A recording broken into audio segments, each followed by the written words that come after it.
Hi, I am Gerardo Gandara, and I have built a prototype application for a business case insurance claims prediction system for UAIC. In the next 3 minutes, I'll demonstrate how this application combines machine learning with a sample dataset of 50,000 claims to predict the probability of a policy being claimed. This is really one of the fundamental models that every insurance company needs. It's the backbone of risk assessment and pricing. So the model achieves two important metrics: 96% area under the curve, which is one of the most important metrics in classification models. This is on test data, and more important, 79% on real data.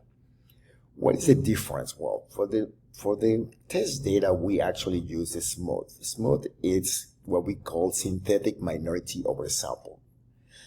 Basically, we know our dataset has 6.4 of the policies result in claims. So that makes it very unbalanced. So we need to create synthetic data to create a balanced data set. So the classification, could be, in this case, binary 0, 1 or probabilities, it can predict those classifications better. So this is very crucial in any churn prediction model and any classification problem like this. In fraud detection, it's very typical. But what is more important is to use also for the real data, so which we are going to see how those are important. You can see the future analysis. Those are the future importance. Are 45 futures with the different models: XGBoost, gradient boost, linear regression, which is a log linear regression, which is binary.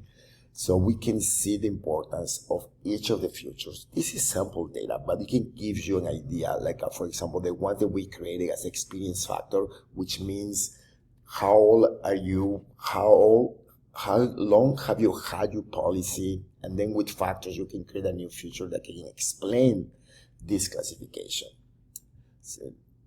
So that's pretty much what we do. This is where it gets interesting. See, the 96 AOC shows the model excellent ability to distinguish between claims and non-claim cases.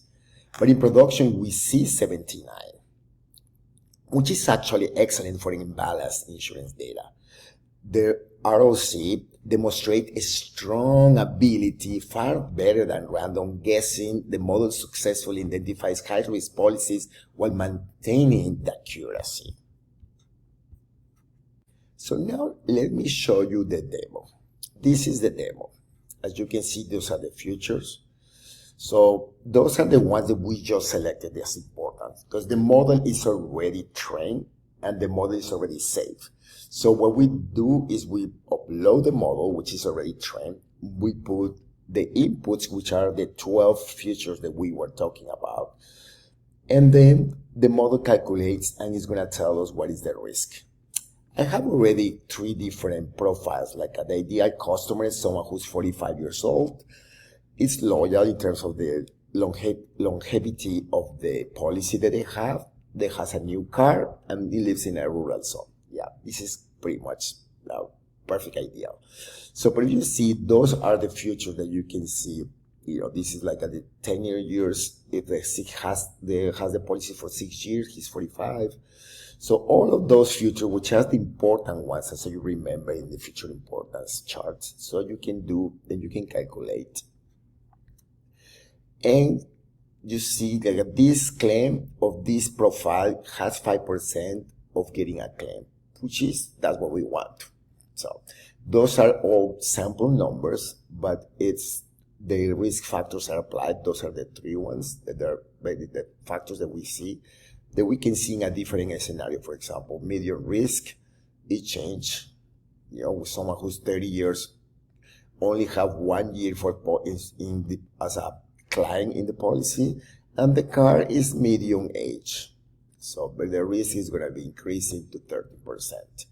Or the high risk. The high risk is like a young person, is only 22 years old. It's a very new customer. And the car, it's an old car, 12 years old, and it lives in urban areas.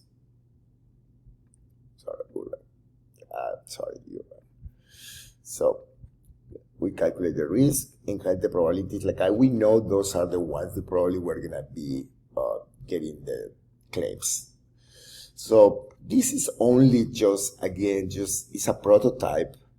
You can see a portfolio analysis. It's just using the expected losses, the expected radio, and business insights.